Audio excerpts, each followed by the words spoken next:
하나님 말씀은 디도서 2장 11절부터 14절까지입니다. 디도서 2장 11절부터 14절까지 한 절씩 교독하겠습니다. 모든 사람에게 구원을 주시는 하나님의 은혜가 나타나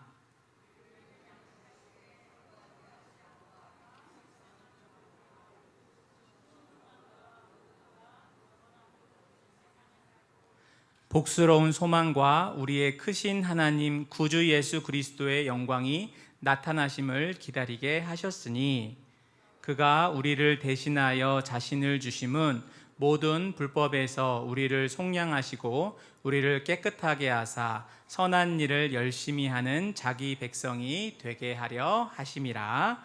아멘. 오늘 말씀을 전해주시는 이종찬 목사님께서는 총신대 신학대학원을 졸업하시고 호서대학교에서 신학 석사, 철학 박사 학위를 받으셨습니다. 그리고 교수로 또 총회 부흥사회 대표회장으로 기독신문 주필로 섬기셨고 한국문인협회를 포함한 다양한 단체에서 시인으로 활동하시면서 권선제일교회 담임 목사님으로 섬기고 계십니다. 이 시간 균형과 조화라는 제목으로 말씀을 전해주실 때 큰 은혜 받으시길 바랍니다. 우리 나오실 때 박수로 환영하겠습니다. 마우리 교회를 박만규 목사님 다음으로 좋아하고 박만규 목사님과 동갑이고 박만규 목사님 내년에 은퇴하시는데 저도 내년 은퇴를 이제 같이 결심한, 그리고 여러분의 당회장을 가장 존경하는 친구고 보시고, 목사는 제가 좀 빨리 됐지만 생일이 저보다 더 빨라요. 생일이 저보다 빠르고 그런 우리 박만규 목사님께서 계시는 교회, 요즘에 저는 이제 동사 목사를 두고 84년 3월 5일에 총신대 신학대학원을 정규신학대학원 돼서 제가 첫 기입니다. 졸업을 하고 2월에 졸업을 하고 3월 5일에 권선동에서 15평짜리 연립 4평 두어반되는 방에서 이제 교회를 개척하고, 그때 15개월 된 아들이 지금 42살입니다. 손주를 이제 둘 받고, 그리고 이제 그 다음에 딸을 얻었는데 목사 안수 받고 15개월 15일 있다가 얻은 딸이 독일에 있는데 무용을 하고, 그래서 그 딸이 지금 39이에요. 제가 이제 안수받은 지가 횟수로 39년이 됐고, 만 이제 39년 이렇게 목회를 해서 교회를 이제 사임할 때가 되지 않았나. 목사님과 박 목사님과 동갑인데 제가 79년 전도사로 지금까지 만 44년을 이렇게 목회를 하면서 왔습니다. 오늘 여러분들을 주 안에서 뵙게 된 것을 아주 영광스럽게 생각하고, 저는 요즘에 교회를 한 달에 한 번만 교회를 나가서 마지막 주 2부 예배만 설교를 하고, 1월 30일부터 동사 목사님께서 전체를 다 하고, 저는 교회도 다른 교회를 나가면서 이렇게 하고 있습니다. 굉장히 앞서가는 목사죠. 아니면 말고. 요즘 비가 많이 와서 너무 슬픔이 있고 이래서 제가 쓴 시 한 편 낭송하고, 시인이 왔으니까 그리고 설교를 하도록 하겠습니다. 띄워주세요. 반주해 주시고.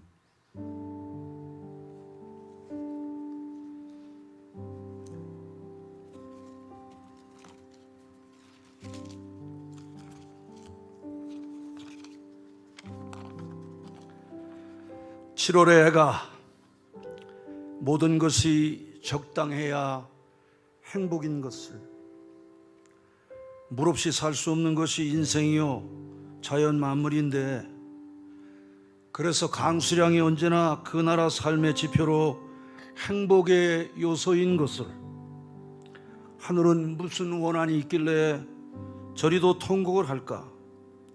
세 주째 마음에 쌓인 황량한 슬픔을 지상에 쏟아내는 폭우에 이강산 금과 옥조의 나라가 3분의 1이나 물에 잠기었구나. 감을 때는 숨도 쉬지 못해 그냥 폐사 위기에 넓어졌던 강바닥들, 메말라 비틀어져 유명을 달리 하려던 먹거리들, 그래도 때를 따라 내리는 축복의 장마 위에 여름이 좋았고 장대비가 고마웠는데, 지나치고 넘치면 수마가 되는 것을, 가뭄 후에 내린 비 고마움에 비었는데 500mm가 넘는 폭우 수마로 변했구나. 오늘도 하늘을 바라보며 오열하는 유족들이여, 삶의 터전을 잃은 슬픔이여, 한 해 농사를 망친 채 한숨 짓는 농부들이여, 물 없이 못 사는 세상이 뒤덮인 채 수장이 된 한 맺힌 사연에 통곡의 아우성을 치고 비통의 몸부림을 치는 7월의 슬픔이여라. 수준 있는 사람들은 박수를 치는데, 저는 그렇게 알고 있어요. 시인이 원체 시를 잘 쓰고 낭송을 하면은 박수 치는 것을 잊어버린다고 저는 그렇게 알고 있어요. 제가 오늘 와서 설교를 하려고 하니까 너무 설교를 잘하시는 우리 박 목사님께서 설교를 하는 교회에서 어떻게 설교를 해야 될까? 제가 딴 데 가면은 뒤에서 편안하게 있는데 저 뒤에서 성경을 여러 곳 이렇게 보고 또 검색을 하고 내가 오늘 무슨 얘기를 해야 될까? 오늘 저는 이제 설교 제목에 있는 대로 균형과 조화, 이 디도서는 바울 사도가 자기 믿음의 아들 약관의 한 20대 간 넘은 디도에게 보낸 편지입니다. 그레데 사람들은 디도서 1장 12절에 있는 것처럼 아주 짐승과 같고, 그리고 게으름뱅이고 거짓말하고 이러는 사람들, 입으로는 시인을 하는데 행위로는 부정을 하는 아주 가증한 자들, 이런 자들이기 때문에 이들을 꾸짖고 바르게 양육해라 해서 쓴 게 디도서입니다. 그래서 디도서 1장을 보면 교회 질서에 대해서 가르치고 있습니다. 특별히 장로들을 잘 양육해야 한다.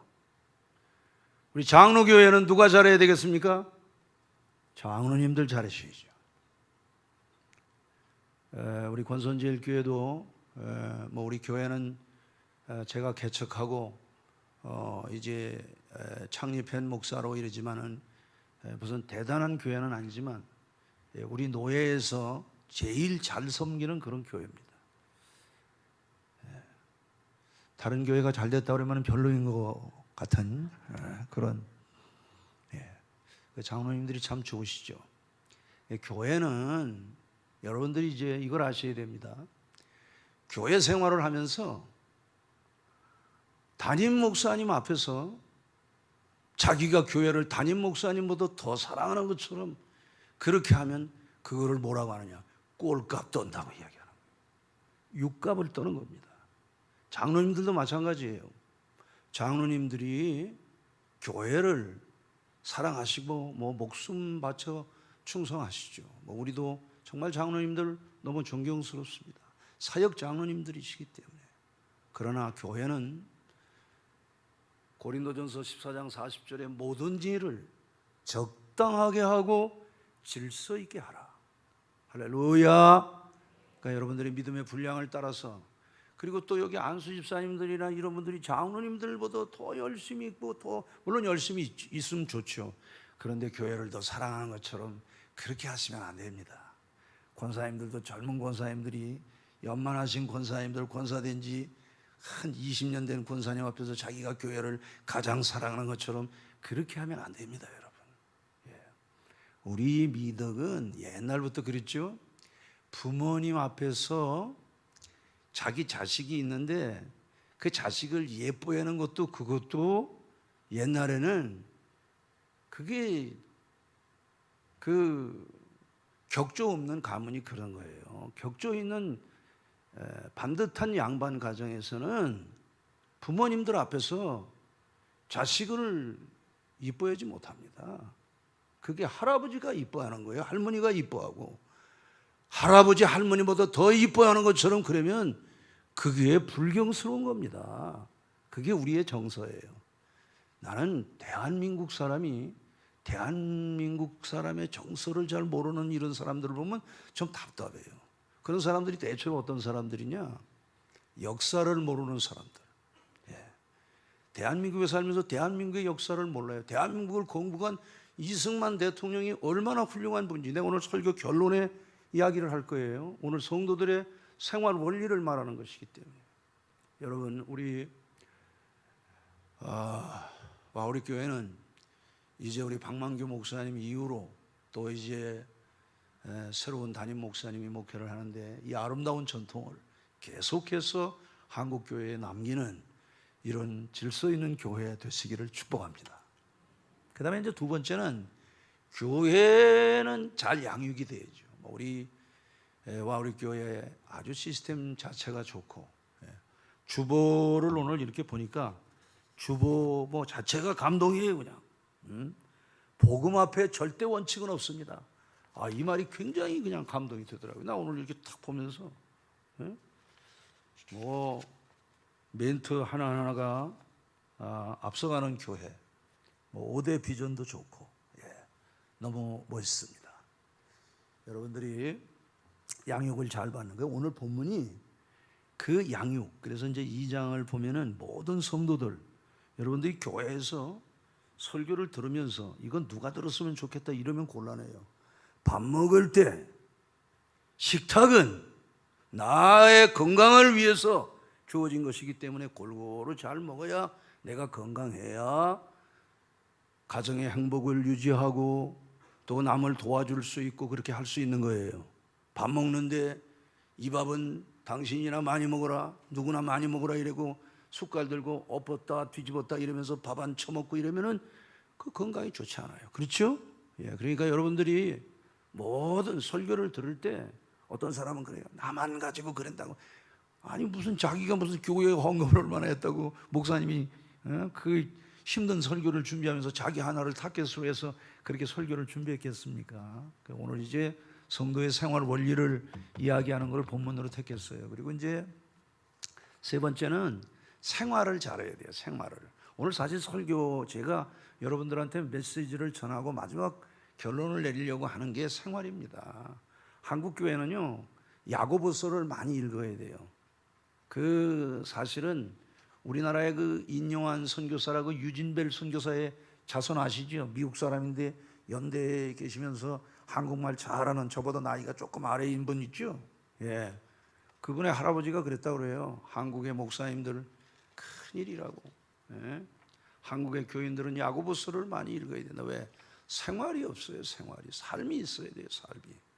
할렐루야. 기독교인은 빌립보서 4장 9절에 바울 사도가 뭐라고 합니까? 너희는 내게 배우고 받고 듣고 본 바를 행하라. 그리하면 평강의 하나님이 너희 위에 계시리라. 아멘입니까? 주님은 이렇게 행하라고 그랬어요 우리에게. 그러니까 야고보서가 이야기하잖아요. 믿음은 행함과 함께 일하고 행함으로 온전해지느니라. 아멘. 여러분들이 믿음으로 의롭다함을 받았는데 여러분의 삶이 온전해지는 것은 삶으로 되는 거예요. 삶으로. 열매는 규범적 성격이 있는 거예요. 나무는 마태복음 7장 16절에 열매로 한다고 그러잖아요. 감나무는 감이 열리니까, 사과나무는 사과가 열리니까 사과나무예요. 대추나무는 대추가 열리니까 대추나무예요. 그러니까 열매는 규범적 성격이 있는 거예요. 내 삶에 성령의 인도를 받는데 사랑, 희락, 화평, 오래 참음, 자비, 양선, 충성, 온유, 절제가 없다. 그건 문제 있는 거죠. 빛의 열매, 빛이 내 안에 있으면 빛의 열매, 착함과 의로움과 진실함이 있어야죠. 의의 태양이신 주님이 내 안에 있으면 빌립보서 1장 11절에 의의 열매가 있어야죠. 주님이 내 안에 계시면 거룩한 성령이 계시니까 로마서 6장 22절에 있는 것처럼 거룩함에 이르는 열매가 있어야죠.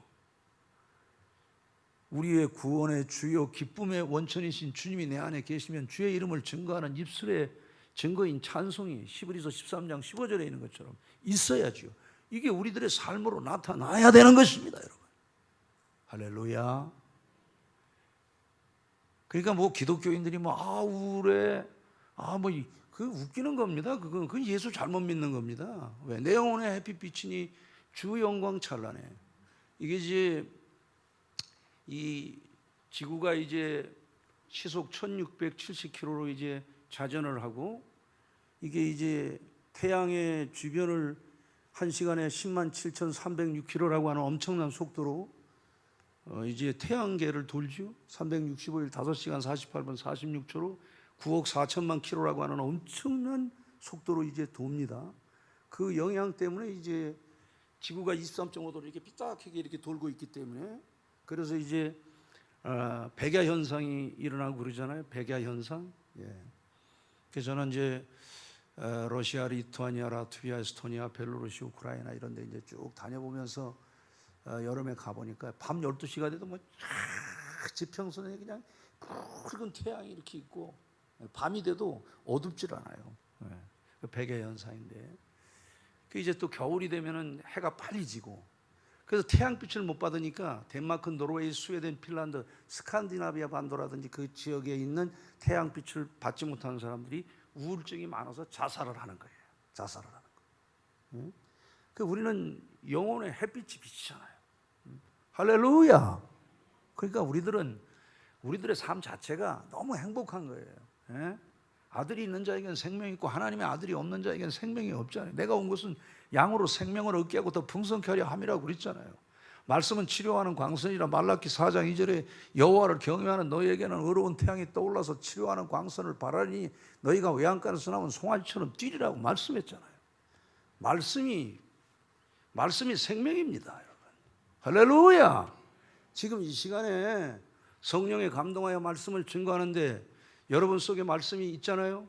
그러면 그 말씀을 듣는 순간에 내 안에 있는 하나님의 말씀과 더불어 성령의 역사함으로 여러분 속에 머리에 두통, 축농증, 풍치, 위궤양, 위경련, 4대 46천마디, 5장 6부, 12경락에 있는 모든 질병이 치유되는 겁니다, 여러분. 할렐루야. 그러니까 여러분들이 무슨 병원 가야죠. 병원 가야죠.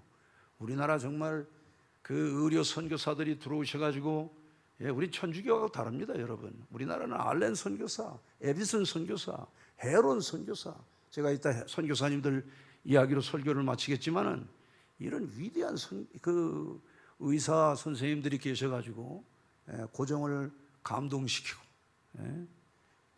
정말 우리나라 최초의 그 세브란스 병원이 그 미국의 유명한 석유회사 세브란스가 그 에비슨 선교사의 그 이야기를 듣고 안식년으로 가서 이야기를 하니까는 한국교회 형편에 대해서 이야기를 듣고 나서 선교사님 나 좀 봅시다. 당신 누구냐고 그러니까 나 세브란스입니다. 세브란스 석유회사 회장이. 그래서 한국에 40개 병상에 병원을 짓고 싶다. 그러니까 내가 그렇지 않아도 아프리카나 아시아에 병원을 지으려고 그랬는데 너무 감사하다. 그때 이미 에비슨 선교사는 병원 설계도를 갖고 있었어요. 여러분, 비전이라는 말 하죠. 비전이 뭡니까? 내가 가지고 있는 꿈을 갖다가 설계도로 하나님 앞에 만들어 놓은 게 비전입니다. 그러니까 여러분들이 그냥 기도회로 와서도 그냥 하시고 싶은 대로 하세요. 이러면 역사가 안 나타나요. 구체적으로 기도하세요. 아멘. 며느리를 보려면 어떤 며느리를 달라고 성격까지 구하고 외모까지 구해도 하나님이 그렇게 주세요. 왜? 믿음이 바라는 것들의 실상이고 보지 못하는 것들의 증거인데 하나님이 전능하신데, 전능하신 하나님이 사랑하는 자녀들에게 그 정도도 못 해주시면 그게 하나님 아니지요, 여러분. 할렐루야. 구체적으로 기도하셔야 돼요. 아멘. 자, 오늘 이제 이 말씀을 보니까 우리를 구원하시는 하나님의 은혜가 나타났다는 거예요. 참, 이게 정말 너무너무 귀한 거죠. 만약 이 세상에 복음이 없었다면 어떻게 됐을까요? 인간을 하나님이 지었는데 흙으로 빚으시고 그 코에 생기를 불어넣어 생명이 됐는데 인간이 타락했잖아요. 그 사망의 세력을 잡은 자 마귀에게 죽기를 무서워 일생의 종로로 타는 죽음의 노예가 됐잖아요. 그 우리가 사망의 음침한 골짜기를 가는 것 아닙니까? 배고파서 죽겠다 그러면 밥 먹여놓으면 배불러 죽겠다 그러고, 추워 죽겠다 그래서 또 더워 불 때놓으면 또 더워 죽겠다 그러고, 더워 죽겠다 그래서 또 에어컨 빵빵 틀어놓으면 추워 죽겠다 그러고, 이게 좋아도 죽겠다 그러고 나빠도 죽겠다 그러고 그래요. 그게 뭐냐? 우리가 죽음의 세뇌가 돼 있어가지고 좋은 거나 나쁜 거나 다 죽겠다는 걸로 뭐 다 표현을 할 만큼 우리가 그렇게 세뇌되어져 있다니까요. 이 말이라고 하는 것은 각인력이 있고 성취력이 있는 거예요. 언어가 바뀌어야 됩니다. 복음은 변화, 복음은 속 사람이 바뀐 거예요. 그 출애굽기 23장에 나오잖아요. 13장 9절에 나오잖아요. 여호와의 말씀을 내 미간의 표로 삼고 여호와의 말씀을 내 손목의 기호로 삼고 여호와의 말씀이 내 입에 있게 하라. 그 예수 만난 사람은 생각이 바뀌고 말이 바뀌고 행동이 바뀐 거예요. 행동이 안 바뀌었는데 여러분들이 무슨 행복해지겠다. 안 행복해. 안 돼. 안 돼. 맨날 구습을 쫓아서 옛날 하던 짓을 계속 그대로 하고 있어. 안 돼. 안 돼. 안 돼. 하나님의 영광을 못 봐요. 광야의 이스라엘하고 똑같아. 40년 동안 광야의 이스라엘이 밥 먹고 한 게 뭡니까? 원망하고 불평했던 거거든. 그러니까 교회 안에서도 그런 사람들은 안 돼. 안 돼. 그런 사람들은 그냥 용주사로 가는 게 나을 것 같아. 속 편해. 아니, 네 믿음대로 된다 그러고 내 말이 네가 믿으면 하나님의 영광을 본다고 그랬는데, 예? 여러분, 복음이 뭡니까? 복음이 예수 아닙니까? 예수. 그분으로 말미암아 세상이 지음받은 것 아니요. 지은 것이 하나도 그가 없이는 된 것이 없잖아요. 말씀이 육신에서 이 땅에 오신 분이 예수 아닙니까? 그분이 창조주 아닙니까? 인자는 죽으셨지만, 그리스도는 죽으셨지만, 마태복음 20장 28절이나 마가복음 10장 45절에 인자가 온 것은 섬김을 받으려 함이 아니요 도리어 섬기려 하고 자기 목숨을 많은 사람의 대속물로 주려 함이라. 인자는 죽었지만, 그리스도는 죽었지만 예수는 죽지 않았기 때문에 요한복음 17장 11절에 주님께서 기도하신 겁니다. 아버지여, 창세전에 내게 주신 아버지의 이름으로 저희를 보존하여 주옵소서. 예수의 이름은 죽은 이름이 아니에요. 예수의 이름은 하나님의 이름입니다. 그 이름으로 오신 분이 보혜사 성령입니다. 예수 보혜사입니다. 예수는 하나님입니다. 예수는 성자 예수가 아니에요. 예수는 하나님이에요. 하나님. 할렐루야. 그래서 예수의 이름을 부를 때마다 하늘문이 열리는 겁니다. 소리는 마하 1초에 340m를 갑니다. 그러나 우리의 기도, 여러분, 우리가 기도할 때, 여러분 영어 성경을 좀 아시면 알지만 Sky Father we thank you 이럽니까? Heavenly Father we thank you for your son. 우리가 그렇게 이야기하잖아요. 예? Heaven이라고 이야기하잖아요. Heaven은 하나님의 하늘이에요. 우라노스. 예?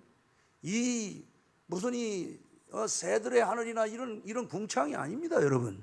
하나님이 계신 영원한 보좌가 계신 할렐루야. 여러분의 기도가 그곳에 상달이 되는 겁니다. 그게 시편 81편 10절에서 그렇게 하는 거예요. 네 입을 크게 열라. 내가 네 입을 채우리라. 나는 너희를 애굽에서 인도해낸 여호와로라. 기도할 때 그렇게 기도하면 안 됩니다. 주여, 자식복도 없는 년이 무슨 서방복이 있겠나이까. 서방복도 없는 년이 무슨 자식복이 있겠나이까. 이렇게 하면 안 됩니다, 여러분. 우리 어머니는요, 제가 참 속 많이 쓰겠습니다. 수원고등학교 마지막 시험 치고 들어간 세대입니다. 제가 366명 중에 356등으로 졸업했어요.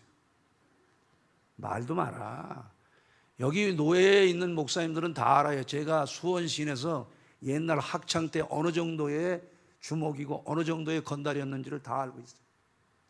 우리 교회에 서민한 수원공고 교감 선생님 계신데 봉담 출신이야. 봉담 출신.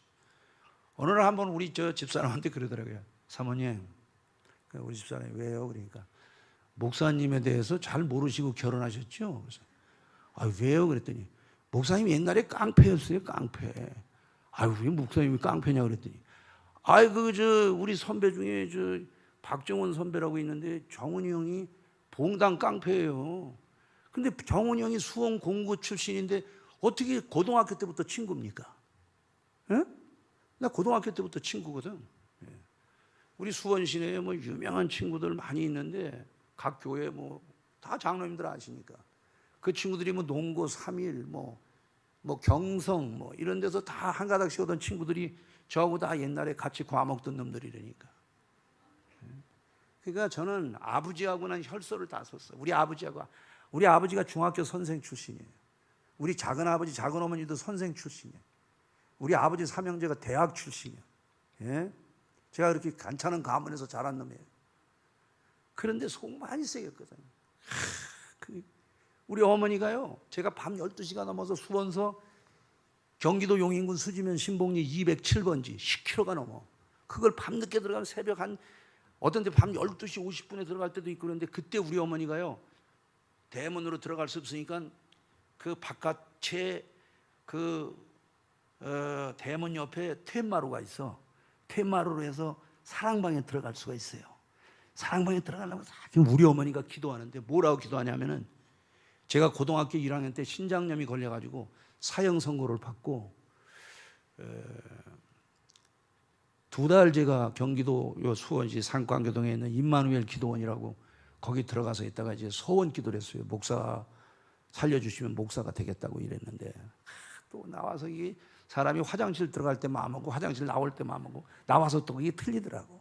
그래서 속삭이고 막 그랬는데 우리 어머니가 주여 주의 종이 된다고 했으니까 세계적인 종이 되게 해달라고. 나는 그때 설이 오면 떨어지는 서리 집사감도 안 돼. 그런데 우리 어머니는 그렇게 기도를 하시더라고요. 그게 하나님이 제가 33부터 미국 필라델피아를 가서 부흥회를 했다니까. 제가 90년도부터 가서 미국 집회를 한 50차례 이상 했고 미국의 유명한 뭐 크루즈 여행 같은 거 이런데 목사님들 모이는 그런 큰 집회들, 그 다음에 뭐 미국의 몇 대 도시 되는 이런 복음화 대성회 이런 데 많이 다녔습니다, 여러분. 예? 그러니까 기도한 대로 되는 거예요. 기도한 대로. 할렐루야. 예. 이제 오늘부터 또 마음이 좀 달라지셨죠? 여러분, 하나님은 신앙생활 잘하잖아요. 3대만 잘하면 그 가정에 인물이 일어나게 돼 있어요. 아니, 제가 366명 중에 356등이라니까. 기독신문이 1965년에 만들어졌어요. 제가 7대 주필입니다. 여러분, 총회장은 1년에 한 명씩 나오잖아요. 제가 만 5년 동안 우리 교단에 사설을 쓰고 칼럼을 쓰고 그랬어요. 주필은 그 당대의 최고의 지성들이 하는 겁니다, 여러분. 그러니까 말씀이 내 안에 있으면은 영적 DNA, 우리가 중생했잖아요. 그러면은 물과 성령으로 거듭난 것 아닙니까? 물과 성령이면 말씀과 성령으로 거듭난 것 아닙니까? 우리가 영적 DNA를 전능하신 하나님으로부터 받은 것입니다, 여러분. 할렐루야! 내 자신을 그렇게 비하하고 그러면 안 됩니다, 여러분. I can do all things. 내가 모든 걸 할 수 있지만 하는 게 아니에요. He strengthens me. 그가 나를 강하게 하시기 때문에. 그 이사야 40장 27절이야 이렇게 말씀하는 거예요. 야곱아, 내가 어찌하여 이르기를, 이스라엘아 내가 어찌하여 말하기를, 내 사정은 여호와께 숨겨졌으며 내 원통한 것은 여호와께 수리하심을 받지 못한다 하느냐. 너는 알지 못하였느냐? 너는 듣지 못하였느냐? 이 세상을 지으신 여호와 땅 끝까지 창조하신 자는 피곤치 아니하시며 곤비치 아니하시고 명철이 한이 없으시며 연약한 자에게는 힘을 주시고 피곤하고 무능한 자에게는 힘과 능력을 더하시나니 소년이라도 피곤하고 곤비하며 장정이라도 넘어지고 자빠지되 오직 여호와를 앙망하는 자는 새 힘을 얻으리니 독수리의 날개치며 올라간 같을 것이요 다른 박질하여도 곤비치 아니하겠고 걸어가도 피곤치 아니하리라. 할렐루야. 이 세상에 구원을 주시는 하나님의 은혜가 나타났어요. 그 로마서 1장에 보면은 하나님의 종된 나 바울은 그러잖아요. 이 복음을 위해서 택정함을 입었다. 그러니까 여러분들이 이렇게 기도해야 돼요. 하나님의 종된 나 이종차는 여러분의 이름으로 바꿔가지고 복음을 위해서 택정함을 입었는데 이 복음은 선지자와 사도들이 증거한 것이다. 그 아들에 관하여 증거한 것이다 그랬잖아요. 육신으로는 다윗의 혈통에서 나셨고 성결의 영으로는 죽은 자 가운데서 부활하사 하나님의 아들로 선포되셨으니 예수 그리스도라. 복음이 누구예요? 예수 그리스도입니다. 할렐루야. 이 은혜가 나타난 거예요. 이 은혜가. 우리나라에 2,300명의 선교사들이 오셨어요. 헤론 선교사는요, 영국에서 14살 때 미국으로 와서 미국에서 테네시에서 15년을 살다가 29살에 우리나라에 들어와서 1885년 6월에 들어와서 1890년에 세상을 떠났습니다. 20대에 자기의 모교 테네시 대학에서 모교 교수로 오라고 하는 그 엄청난 자리를 박차고 미지의 땅 한국에 와서 그렇게 돌아가셨어요. 그렇게 돌아가셨어요. 그러니까 여러분들이 오늘 그리스도 예수를 이렇게 믿고 하나님의 자녀가 된 거, 정말 우리는 복음의 빚진 자들이에요. 할렐루야. 어디에서든 우리 예수를 자랑하고 이 복음을 전해야 돼요. 복음을 전해야 돼요. 그러면은 하나님이 여러분의 삶에 복음 전하는 사람은 절대로 먹고 사는 거 걱정하지 않아요. 하나님이 이 모든 것을 너희에게 더하시리라. All these things, 우리 삶에 필요한 의식주의 모든 것을 공급한다는 사실을 믿으셔야 합니다. 오늘 이제 12절에 그러죠. 우리를 양육하시되, 이게 이제 굿뉴스 바이블을 보니까 that grace instruct us 그랬어요. 은혜로 양육하는 거예요. 은혜로. 어머니는, 저도 어머니가 지금 이제 망백의 어머니가 90이 넘으신 어머니가 계신데, 참 우리 어머니 속 많이 쓰겠습니다.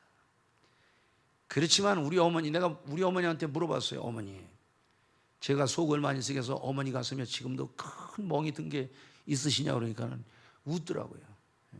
사랑으로 기르셨기 때문에. 속썩이고 어머니 가슴에 못을 박은 일이 수도 없이 많은데 어머니 가슴에 못이 없어. 지금도 사랑으로, 이제는 이제 아들이 이렇게 이제 노인이 됐다고 반말도 안 하시고, 얼마나 그 사랑으로 대해주시는지 알 수가 없어요. 그러니까 하나님은 여러분들을 은혜로 양육하시는 하나님입니다. 그러니까 여러분 어떤 상황에도 누구 정죄하고 그러지 마세요. 좀 신앙생활 잘한다고 좀 못하는 사람들 그러지 마세요. 오죽하면 못하겠습니까?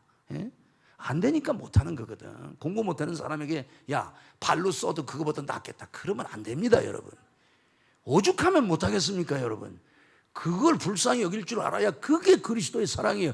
그게 성령이 임한 하나님의 사람입니다. 여러분, 할렐루야. 불쌍히 여길 줄 알고. 왜 사람을, 성경이 얘기했잖아요. 사람을 사랑하라고. 하나님 사랑, 이웃 사랑이 그게 율법을 이루는 것 아닙니까? 근데 왜 다른 사람들을 무시하고 그럽니까? 참 우리나라에 온 선교사들이요, 얼마나 겸손했는 줄 압니까? 어비슨 선교사가요, 우리나라에 와가지고 백정들, 자기가 나가는 교회에 사람이 아니에요. 백정은. 왜? 백정은 6살 먹은 양반도 반말을 해요. 백정은. 박성춘이라고 하는 백정이, 선교사님, 저도 갓을 좀 쓰게 해달라고. 선교사님은 황제를 모시고 계신 분이니까 그게 그때 될 법이나 한 얘기입니까? 여러분, 백정이 갓을 쓴다는 게 될 법이나 한 얘기입니까? 그런데 그거를 다 썼어요. 에비슨 선교사가 썼습니다. 그리고 마지막에 뭐라고 썼는 줄 압니까? Your humble servant 에비슨, 당신의 겸손한 종 에비슨이 전하께 드립니다. 고종황제가 감동을 한 거예요. 그래서 백정이 갓을 쓴 거예요. He became Amen. 그 에비슨 선교사 회고록을 보면요, 박성춘이 사람이 된 것을 보았다. 갓을 쓰고 교회에 온 것을 보았다. 여러분, 이 복음이 들어와가지고 이 땅 위에 참 정말, 이제 좀 나중에 이제 설교 마치면서 이제 이야기하겠지만은, 이승만 대통령의 농지개혁이라든지 이런 거, 지금 남미 세계가 다 지금 이 토지 때문에 지금 다 이런 거 아닙니까? 대한민국이 이렇게 위대한 나라가 된 거는 이승만 대통령 같은 분이 있었기 때문에 그래요. 그런데 이 쓰레기 같은 나라가 이걸 모르고 이 좌익 세력들이 자꾸 그분이 얼마나 위대한 사람인 줄 모르고 있어요. 혹시 오늘 그런 생각 가지고 계신 분들 있으면 용서하고 들으세요. 그렇게 생각하시면 돼요. 아, 내가 역사를 너무 모르고 있구나. 그렇게 생각하시면 됩니다. 우리를 양육하시는데, 은혜로 양육하시는데 뭐라고 얘기했느냐? 경건하지 않은 것과, 경건하지 않은 것을 ungodly 이렇게 표현하고 있어요. ungodly라고 하는 것은 무신론적인 생각, 하나님을 거부하는 생각, 불신앙적인 생각, 이게 경건하지 않은 거예요. 경건하지 않은 거. 그러니까 여러분들이 하나님이 가장 미워하는 사람은 어떤 사람입니까? 경건하지 않은 생각을 하는 거예요. 경건하지 않은 것과 이 세상 정욕은 버리라고 그랬는데, worldly passion, 세상에 대한 열심은 있어요. 세상에 대한 열방은 있는데 주님에 대한 열심이 없어요. 로마서 12장 11절에 열심을 품고 주를 섬기라고 그랬잖아요. 그렇죠? 예. 그러니까 여러분들이 그런 열망을 좀 가지셔야 돼요. 열정을 가지셔야 돼요. 경건하지 않은 것과 이 세상 정욕을 버리고, 그 다음에 뭐라고 얘기했어요? 신중함과. 신중함이라고 하는 것은 어떤 행동을 할 때 아주 조심스럽게 하면서 그 가치관, 바른 도덕을 그대로 실천하려고 하는 올바른 그런 모습을 신중하다, 이렇게 이야기를 하는데, 이걸 이제 영어 성경을 보니까 셀프 컨트롤 이렇게 말을 하고 있어요. 셀프 컨트롤. 그러니까는 신중해, 자제할 줄 알아야 돼. 자제할 줄 알아야 돼. 그건 디도서 그 1장에도 나오고 있습니다. 1장에도 보면은 뭐라고 얘기하고 있냐면은 그 15절을 보니까 깨끗한 자들에게는 모든 것이 깨끗하나 더럽고 믿지 아니한 자들에게는 아무것도 깨끗한 것이 없고 오직 그들의 마음과 양심이 더러운지라. 그들이 하나님을 시인하나 행위로는 부인하니 가증한 자여 복종하지 아니하는 자요 모든 선한 일을 버리는 자니라. 여기 보면은 이 사람들이 바르지 못하는 것에 대해서 많이 말씀을 하고 있어요. 여러분들 늘 신중하게 그렇게 기도하면서 우리 박 목사님께서 또 성경이 가르친 대로 여러분들이 행동하는 이런 은혜가 있게 되시기를 예수 이름으로 축복합니다. 그 다음에 이제 신중함과 의로움으로, 의로움이라고 하는 것은 upright, 이래서 똑바로 서 있다, 그런 말이에요. 하나님 앞에 바르게 서 있다. 여러분들이 늘 그런 마음으로 이제 신앙생활하는 이런 은혜가 있게 되기를 주의 이름으로 축복합니다. 항상 올바른 자세, 올바른 자세로. 그래서 이제 뭐 예를 들어서 이제 스코틀랜드 같은 나라 보면 켈트족이 야만족들이거든요. 큰 만리장성 같은 높은 성을 쌓고 아주 정말 야만스럽게 살던 사람들인데, 이 사람들이 콜롬바라든지 어거스틴이라든지 이런 선교사, 이런 선교사들이 들어가서 전한 복음을 받고 그들의 마음문을 연 것입니다. 그러면서 하나님 앞에 바로 서는 법을 배웠기 때문에 그들이 선진화돼서, 스코틀랜드가 지금 장로교회 나라, 물론 지금은 뭐 한 5% 정도의 교인들밖에 없는 그런 나라가 됐지만 말이죠. 여러분들이 늘 의로운 하나님의 사람들이 될 수 있기를 주의 이름으로 축복합니다. 그러면서 경건함으로, godly living in this world, 경건함으로 살아라. 경건하다고 하는 것은 godly, 하나님같이, 예수님같이 사는 거예요. 예수님같이. 예수님들 어떻게 했어요? 나를 보내시니가 나와 함께 하시도다. 내가 항상 그의 기뻐하시는 일을 행함으로 나를 혼자 두지 아니하셨느니라. 아멘. 아멘. 늘 우리 예수님은 내가 어찌하여 나를 선하다 하느냐, 하나님 한 분 외에는 선한 이가 없다. 선한 선생님, 내가 무엇을 해야 영생을 얻겠습니까? 하니까 네가 어찌하여 나를 선하다 하느냐, 하나님 한 분 외에는 선한 이가 없다, 그렇게 말을 하잖아요.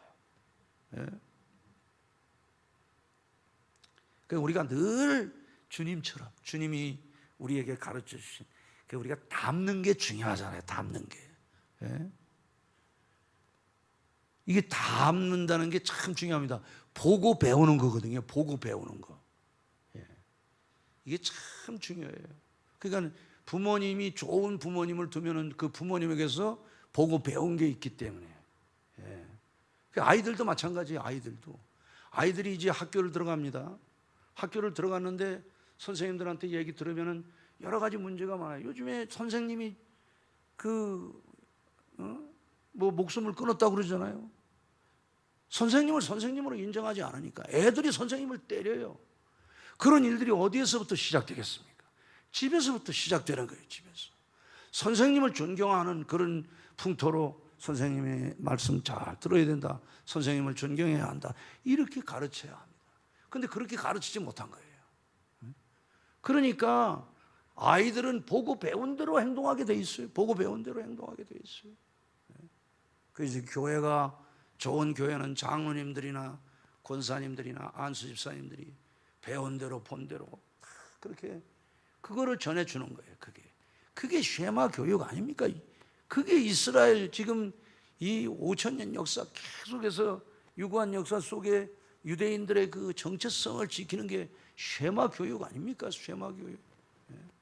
그럼 오늘 우리에게도 항상 이런 모습들이 있어야 돼요. 이런 모습들이. 그래서 오늘 이제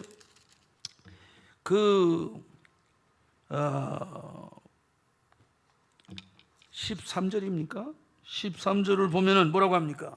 복스러운 소망과 우리의 크신 하나님 구주 예수 그리스도의 영광이 나타나심을 기다리게 하셨으니, 이제 우리가 이렇게 이제 균형이 잡혔잖아요.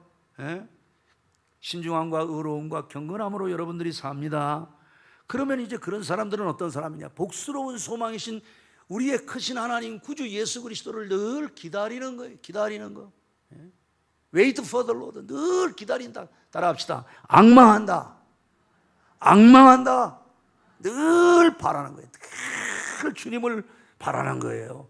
그러니까 시편 107편 9절에 사모하는 영혼을 만족케 하시고 줄인 영혼에게 좋은 것으로 채워주심이로다. 사람이 사망과 음부의 그늘에 앉으며 쇠사슬과 공고에 매인 것은 하나님의 뜻을 멸시하며 지존자의 뜻을 거역함이라 그랬잖아요.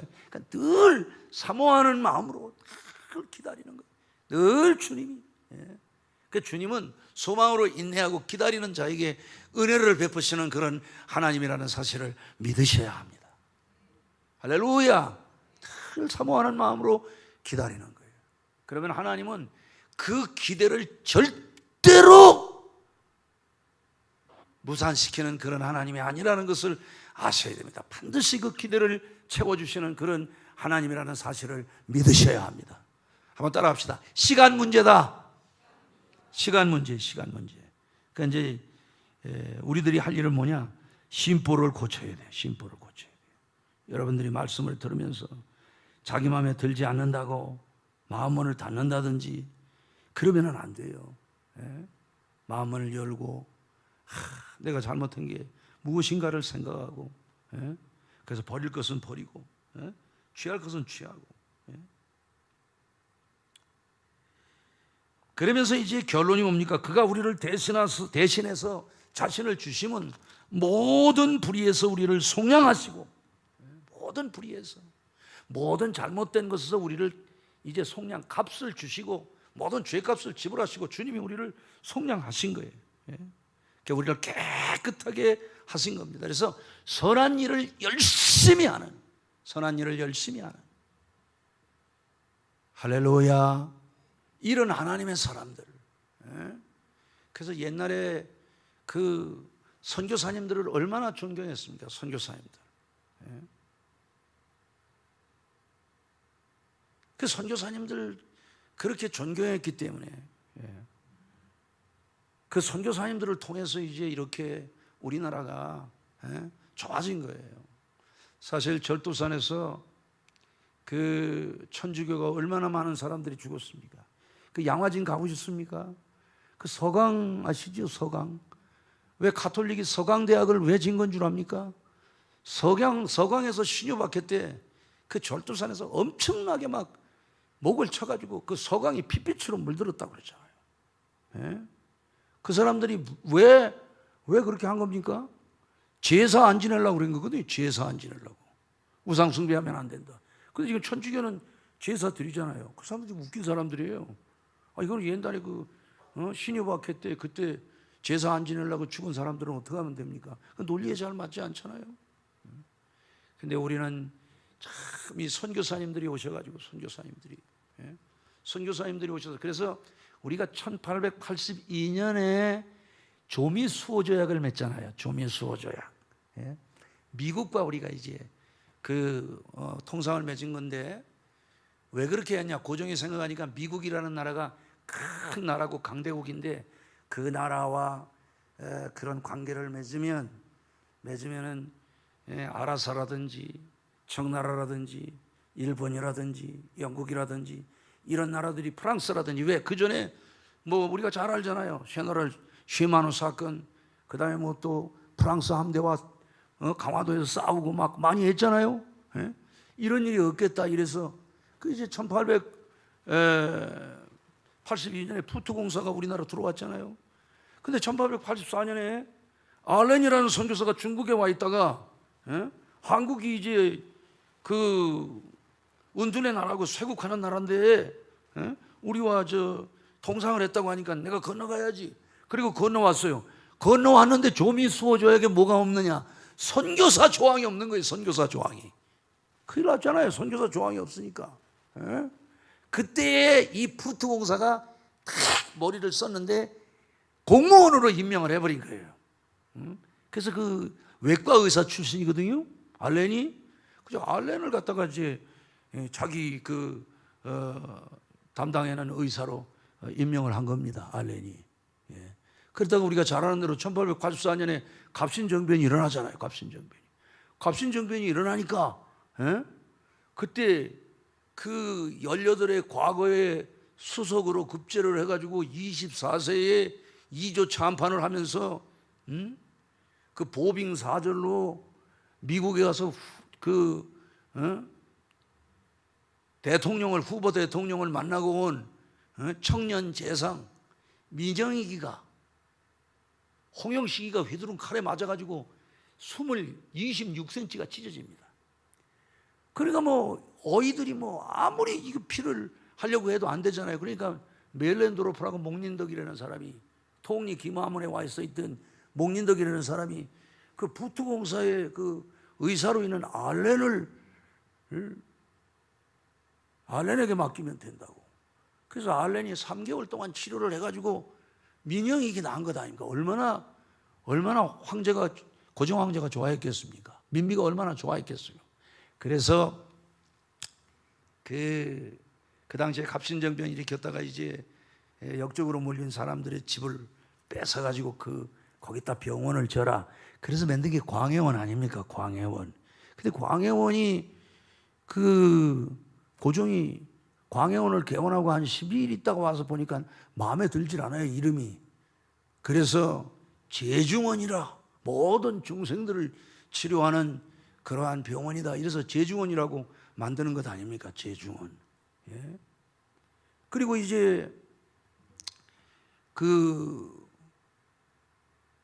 부투공사가 들어가고 몇 년 있다가 알렌이 공사가 됩니다. 그런데 그때 1885년에 어떤 일이 벌어지냐면은 청일 전쟁이 일어나면서 콜레라가 창궐해가지고 우리나라에서 수만 명이 죽었어요. 수만 명이 죽으니까 막 고종 황제가 막 두려움에 막 벌벌 떠는 거예요. 언제 죽을지 모르니까. 그러니까 어비슨 선교사에게 내 곁에 와서 자라고. 그때 그냥 평양에서 엄청난 사람들이 죽었거든요. 그래서 서울에 와보니까 이게 쥐가 옮기는 병이라고 고양이 그림이 수도 없이 많은 거예요. 고양이 그림이. 고양이가 쥐를 잡아먹으면 된다고. 이게 쥐 귀신이 고레라를 버티는 거라고. 그래서 아비스 선교사가 폐하, 이거는 쥐 귀신이 아니라 세균 때문에 되는 겁니다. 그래가지고 고종 황제도 열병이 났는데 그 열병을 치료해 준 거예요. 열병을. 근데 그때 그 열병에 그 약이 하나 있었는데 그 약을 갖다 주면 그때는 뭐 그렇게 열병 앓는 사람들이 많았다고 그래요. 그걸 먹기만 하면 낫는 거예요. 그러니까 무지에게 용하다. 그래가지고 어비슨 선교사가 한번 들어가니까 고종 황제가 이게 뭐 몸에 무슨 그 옴 같은 게 나가지고 말이죠. 피부병이 나가지고 말이지. 그러더래요. 그래서 폐하, 요 근래에 모자를 바꿔 쓰신 적이 있습니까? 그러니까 그 임금이 쓰는 그 관을 온나무로 만들었는데 그걸 썼다고. 이건 피부병입니다. 그래가지고 그냥 부어도 낫는데 아비선 선교사가 그 고약을 발라주었다는 거예요. 그 다음날 깨끗이 나았잖아요. 그러니까 대신들이 임금을 치료하는 정산품 어이가 됐으면 좋겠다. 그래가지고 어이가 된 것 아닙니까? 어이가 되니까는 고종 황제가 뭘 주었지 않겠습니까? 지금 같으면 뭐 벤질에도 한 대 주었겠지만은 그때는 뭐 자동차가 없을 때니까 임금이 타던 가마를 주고요. 가마를. 그래가지고 가마를 타고 다녔다니까요. 가마를. 그래서 이 어비슨 선교사가 우리나라에 들어와가지고 아무것도 한국말을 모르는데 제일 먼저 배운 말이 뭐냐? 개천을 조심하시오. 이걸 제일 먼저 배웠다는 거예요. 왜냐하면 그 임금이 탄 가마를 들고 그 가마꾼들이 가면서 개천을 조심하시오. 뒤에 오는 사람들이 개천이라고 이러니까는 그 말을 제일 먼저 배웠다는 거예요. 그러니까 이 알렌 선교사와 그 다음에 이 아비슨 선교사 같은 이런 분들을 통해서 우리 기독교는 공인을 받은 겁니다. 사람들이 얘기할 때 그런 얘기하죠. 우리나라가 줄 잘 서서, 여러분 대한민국이 줄 잘 서서 된 겁니까? 그럼 필리핀 같은 나라는 미국의 식민지 해고 미국이 100년을 다스렸는데 지금 세계에서 제일 못 사는 나라 아닙니까? 필리핀이 도와줘가지고 우리나라에서 지은 게 장충체육관이 필리핀이 우리나라 도와준 것 아닙니까? 우리나라가 지금 이렇게 잘 사는 나라가 된 것은 복음을 받고 그 어려웠던 시절에 믿음으로 사는 하나님의 사람들을 축복한 하나님의 은총이라는 사실을 믿으셔야 합니다. 지금도 우리들이 이런 기도회를 하면서 우리들이 기억해야 할 것은 우리가 바르게 살면, 우리가 빛으로 살면은, 그러면은 우리가 우리를 통해서 그의 기이한 빛에 들어가게 하신 자의 아름다운 덕을 선전하게 되는 것입니다. 우리가 잘 아는 대로 1945년 해방이 됐잖아요. 나라가 분단됐잖아요. 이북은 1946년에 토지 개혁을 하면서 그것을 체제 우위로 뭐 이렇게 이야기를 했어요. 그런데 그 당시에 일본이 이제 들어가면서 그 29만 9천 헥타르, 29만 9천 정보를 일반인들에게 귀속시켜야 하는 이런 일들이 있었습니다. 그리고 그 당시에 우리나라의 농사가 224만 7천 헥타르였다고 그래요.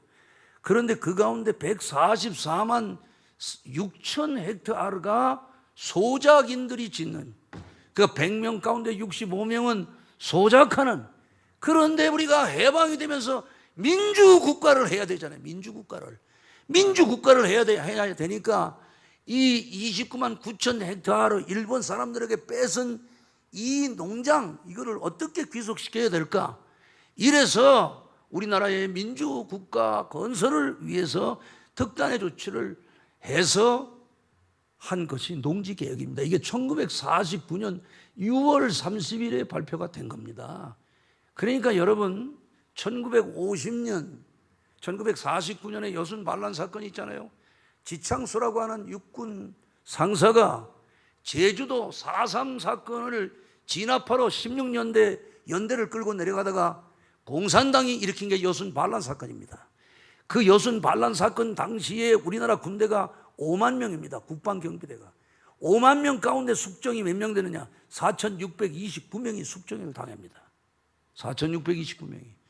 그러니까 1950년 6월 25일 11시에 폭풍이라고 하는 211호 암호를 발령으로 김일성이 저 옹진반도서부터 개성으로 해서 전곡으로 해서 연천으로 해서 춘천으로 해서 임원진으로 정동진으로 해가지고 11개 지역에서 하면서 뭐라고 얘기했는 줄 압니까? 동무들 우리 12시에 한양에서 점심 먹기요, 경성서 점심 먹기요, 그렇게 한 겁니다.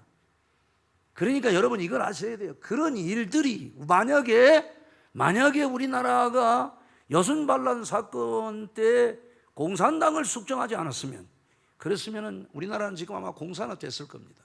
그러니까 전화위복의 은총을 주신 거예요. 전화위복의 은총을. 그리고 중요한 건 뭐냐?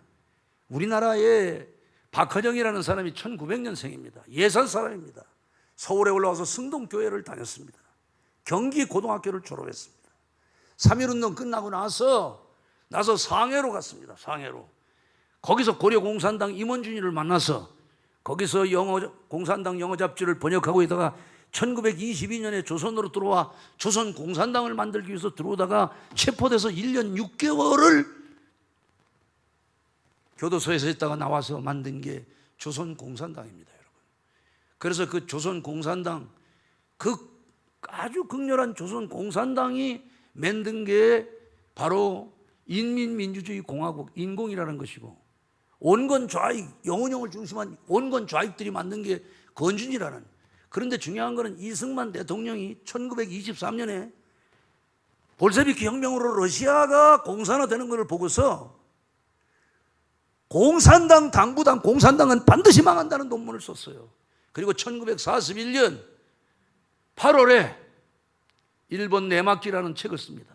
일본이 반드시 미국을 공격한다. 미친놈이라고 이야기했습니다. 그런데 1941년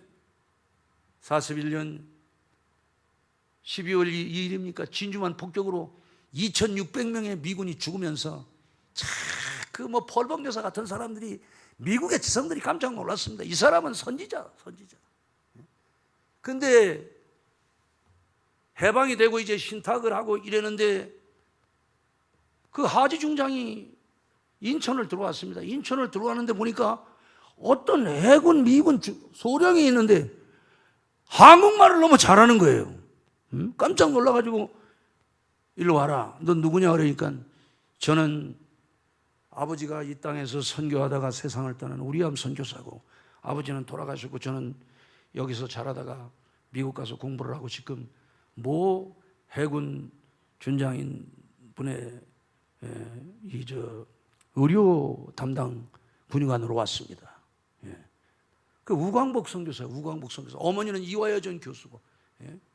그래서 그 사람이 이제 그럼 너는 나를 도와라. 한국말도 잘하고 하니까 그 중앙청 옆에 이제 사무실을 마련하고 그 당시 뭐 쌍발 비행기 한 대밖에 없으니까 그 이제 전국을 다니면서 그 백성들이 뭘 원하냐 그러니까 왜 우리 지도자 이승만 대통령이 왜 이렇게 안 옵니까? 미국에서는 이승만 대통령을 못 오게 했어요. 왜? 신탁을 못 하게 하는 사람이니까. 그래서 들어온 게 그 하지 중장이 그냥 특단의 조치로 유엔에 명령을 내려가지고 10월 15일에 들어온 겁니다. 그래서 10월 16일에 뭉치면 살고 흩어지면 죽는다. 서울중앙방송국에서 하면서 조선독립촉성회라는 걸 만드는 겁니다. 그래가지고 남선 순행을 하고 남한을 돌아다니면서 배은희 목사님이라든지 목사님들의 도움을 받아서 선거를 해가지고 200명의 재헌의회 의원들이 뽑힌 겁니다. 그런데 제주는 4.3 사태로 그 국회의원들이 참석을 못해서 198명으로 개헌된 나라가 대한민국입니다. 그리고 만약에 우리가 이 농지개혁이라는 걸 안 해서 지금 남미를 보세요, 여러분. 남미의 혼란이 다 뭡니까? 농지개혁이 되지 않았기 때문에. 여러분, 중세 봉건이라는 게 뭡니까? 땅을 다질 봉자, 세울 건자. 그러니까는 황제가 지방에 있는 제후에게, 선제후들이나 제후들에게 땅을 주고서 복종시키는 게 이게 봉건제도 아닙니까, 여러분? 그 모든 것을 다 무너뜨린 거예요. 그래서 이 나라를 모든 사람들이 토지를 가지고 있는 그런 민주주의 역량을 키운 것이고 이승만 대통령이 10,000개의 그 한글 학당을 만들어오고 그리고 우리나라 학사들이 그 당시에 1년에 2,000명, 1,000명도 안 나오던 나라입니다. 그런 나라에 1년에 수천 명의 학사들이 나오게 하고 그 통치하는 기간 동안에 한 2만여 명의 유학생들을 보낸 것입니다, 여러분. 그래서 오늘의 이 대한민국이 될 수 있도록 그분이 사실은 이기붕이나 이런 사람들이 그 불법을 행하고 그 당시에 이미 이승만 대통령과는 그 경쟁하던 조병욱 박사나 신익희 선생이나 이런 분들이 다 죽었기 때문에 그 양반은 부정을 안 해도 되는데 다 귀를 막아놓은 거예요. 그래서 그 사실을 알고 하야한 겁니다. 그 당시에 여러분 신문을 오늘 가서 집에 가서 한번 찾아보세요. 국민들 89%가 이승만 대통령 망명을 하야를 막았습니다. 망명하는 걸 막았어요. 제가 지금 왜 이런 말을 하느냐? 그러한 위대한 하나님의 사람이 있었기 때문에 민족 목회자로 그렇게 이 민족을 사랑했던 선교사들이 그랬고 또 또 그 선교사들이 인재들을 양성한 겁니다, 여러분. 좋은 인재들을. 그래서 우리나라가 학교가 1910년에 8월 28일 경술국치로 망할 때 전국의 교회가 세운 학교가 970개였습니다. 여러분 조선시대 학교 아시죠? 서당이 초등학교입니다. 향교가 중고등학교입니다. 성균관이 대학입니다. 근데 뭐 조선이라는 나라 여러분들 잘 아시잖아요. 519년 동안 1895년 청일전쟁에서 시모노세키 하관조약이 맺어지면서 중국이 우리나라에서 이제 손을 완전히 떼면서 505년 동안 식민으로 살았던 나라가, 중국의 식민으로 살았던 나라가 대한민국 아닙니까? 독립이라는 말도 시모노세키 하관조약의 처음으로 나옵니다. 일본이 병자 수호조약 할 때 너희들은 청나라에 속한 나라가 아니다. 그래서 독립이라는 말이 거기에서 제일 먼저 나오는 것이고, 그리고 광무개혁을 할 때 홍범 14조에 고종황제가 독립이라는 말을, 중국으로부터 독립입니다, 여러분. 그런데 우리가 일제의 식민, 처음에 일본은 그러질 않았는데 우리를 배신하고, 그래서 갑신정변 때 여러분 역사를 아실 겁니다. 갑신정변 때 우리를 다 도와주기로 한 건데 다 바꾼 거예요. 그래서 고균 김옥균이라든지 홍영식이라든지 서광범이라든지 고종의 철종의 부마도인 박영효라든지 이런 분들이 다 그렇게 해서 그렇게 망명하고 조선이라는 나라가 사실은 망한 겁니다. 그래서 선교사님들이 우리 민족을 교화시키고, 그래서 그 당시에 사람들이 교회밖에 믿을 게 없다. 교회밖에. 그리고요 1907년에 여러분들이 잘 아는 대로 전국에서 의병이 일어나잖아요. 외정척사를 부르짖고 아시죠? 그래서 마지막에 진공작전을 하는 게 양수리에서 진공작전 하잖아요. 9,000명의 의병들이 모여가지고 서울로 진공을 하다 끝난 겁니다. 양수리가 왜 양수리인지는 아시죠? 남한강과 북한강이 만나는. 그런데 그냥 뭐 의병들이 막 수도 없이 막 총을 맞고 막 오는데 감당할 수 없는 거예요. 그 사람들을 치료한 사람이 제중원입니다, 여러분. 제중원에서 간호사들이 그 사람들을 치료했는데 여자가 몸을 만질 수 없잖아요. 가위로 갖다 그를 탁 자르고 열을 보름 그들을 치료해주고. 그래서 보호정치 아래 우리나라지만 아무 힘이 없잖아요. 그래서 극한 사람들, 환자들만 빼고 다른 사람들 한 보름 정도 치료받은 사람들이 전부 다 일본에게 넘겨지는데, 그때 가면서 그분들이 그 선교사들, 간호사들한테 사랑을 받고 다 울었다는 거예요. 여러분, 복음이라는 게 이 나라를 이렇게 바꾸는 것입니다, 여러분. 그래서 우리나라는 복음의 이야기를 하지 않으면 대한민국이라는 나라를 이야기할 수가 없어요. 할 수가 없어요. 뭐 남강 선생님이라든지 뭐 유명하신 분들 다 선교사들 통해서 예수 믿고, 이승만 박사도 마찬가지 아닙니까? 양반의 양녕대군의 그 직계 후손이 아닙니까? 그래서 신동이라고 그랬는데 과거 폐지되고, 그래서 배제학당 들어간 것 아닙니까? 그리고 입헌 군주를 한다고 임금을 다시 세워야 된다고 이강이라는 사람을 세워야 한다고 그 당시에 박영효와 혁명적인 생각을 한 겁니다. 만국 공동회를 하면서. 그래서 종신형으로 감옥에 들어가 있다가 거기에서 예수를 만난 거지요. 그래서 그때 쓴 게 그 독립정신이라는 책입니다. 우리나라는 민주화가 돼야 된다. 서구와 같은 민주화가 되어야 한다. 그리고 거기에서 만든 게 우리나라 최초의 한영사전입니다. 이승만이 그렇게 천재예요. 그래서 선교사들이 이제 고종의 특사로 간 겁니다. 왜? 한미 수호조약을 맺었는데 너희들이 어떻게 우리를 도와주지 않느냐? 그런데 그때 이미 친일파들 때문에 시도 루즈벨트를 만났지만은 아무런 힘이 없어요. 그래서 선교사들이 써준 거 가지고 조지 워싱턴 대학을 3학년에 편입을 하는 겁니다. 3학년에. 그리고 지금 12년이 걸려도 졸업 못하는 조지 워싱턴 마치고 하버드 마치고 프린스턴에서 5년 4개월 만에 박사학위를 받은 분이에요. 우드로우 윌슨이 지도 교수입니다. 나중에 대통령 된 우드로우 윌슨의 국제정치학으로 이제 박사학위를 받은 분이죠. 그리고 1910년에 세계 YMCA에서 한국의 YMCA 대표로 총무로 그 당시에 $78로 받고 들어온 거지요. 그래서 일본이 이승만이를 죽이려고 백오인 사건이라는 걸 만든 겁니다. 1910년 12월 테라우치 총독이 압록강 철교 준공식에 가는데 정주에서 그 암살하려고 했다.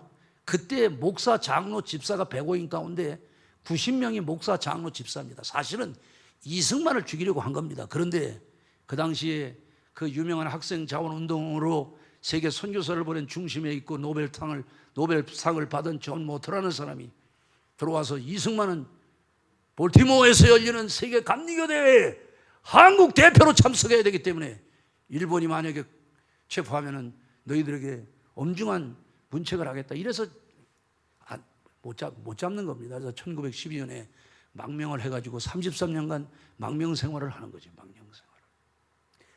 제가 오늘 왜 이런 말씀을 드리느냐? 오늘 우리에게는 너무 삶이 없어요. 삶이 없어요.